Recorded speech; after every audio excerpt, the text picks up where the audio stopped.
ആ ജ്യൂസ്. അല്ല താൻ കുടിക്കുന്നില്ലേ? എനിക്കുള്ളത് കിച്ചണിലുണ്ട്. ആ പിന്നെ അതുകൂടെ കൊണ്ടുവരായിരുന്നില്ലേ? ഒരുമിച്ച് കഴിക്കായിരുന്നല്ലോ നമുക്ക്.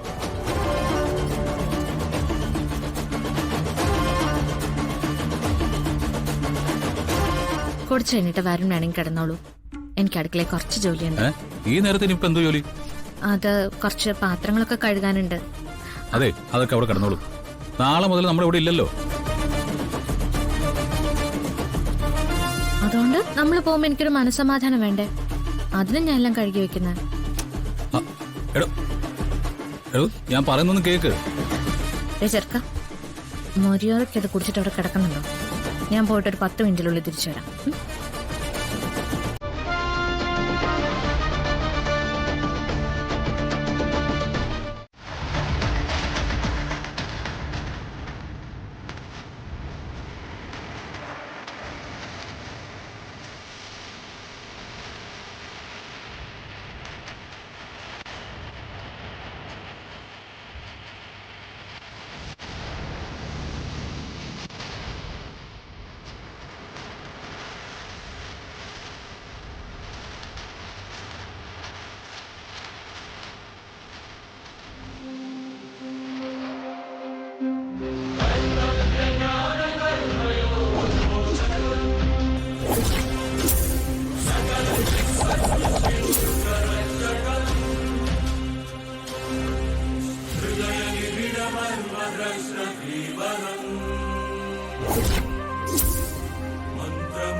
എന്റെ ദൈവമേ, എന്തൊരു വീഴ്ചയാ വീണത്.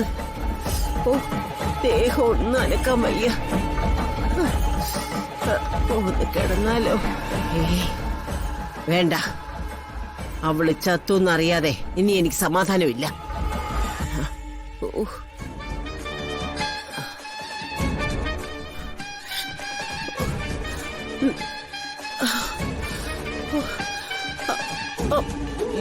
അയ്യോ, അയ്യോ, എന്താ അമ്മേ? എന്ത്? അമ്മയുടെ കൈക്കും കാലിനും ഒക്കെ എന്താ പറ്റിയേ? എനിക്ക് വേറെ കൈയും കാലും മുളച്ചു. ഞാന് അതൊക്കെ നോക്കിക്കൊണ്ടിരിക്കുകയായിരുന്നു. വിശേഷം അന്വേഷിക്കാൻ വന്നിരിക്കുന്നു. അമ്മ ഇന്നെന്താ ഭക്ഷണം കഴിക്കാതിരുന്നേ? എനിക്ക് വേണ്ടഞ്ഞിട്ട്. അമ്മ എവിടെയാ പോയിരുന്നേ?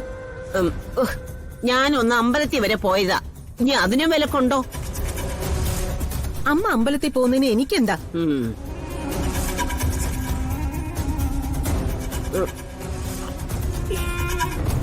അയ്യോ അയ്യോ അയ്യോ.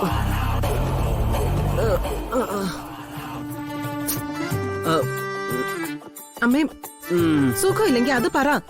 ചൂട് പിടിക്കോ ഒഴിഞ്ഞു തരിയോ എന്താന്ന് വെച്ചാ ചെയ്യാം. പറഞ്ഞാലല്ലേ പറ്റൂ. ഓ, ഞാൻ സുഖമില്ല എന്ന് പറയണം. എന്നിട്ട് നീ അത് പോയി 100 പെരുപ്പിച്ച് ദേവനോട് പോയി പറയണം. അവൻ ഉടനെ അടുത്ത വൈദ്യരെ തപ്പി ഇറങ്ങണം.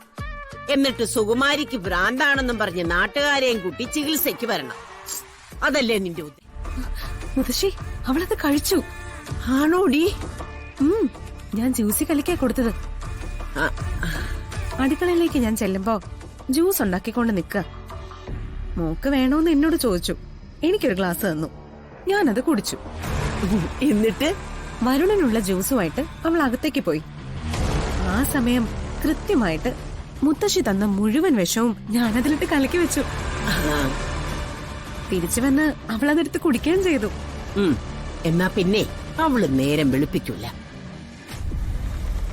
മുത്തശ്ശി എത്ര നേരം പിടിക്കും വിഷം എഫക്ട് ചെയ്ത് തുടങ്ങാൻ? അതിനധികം നേരമൊന്നും വേണ്ടടി മോളെ. അയ്യോ.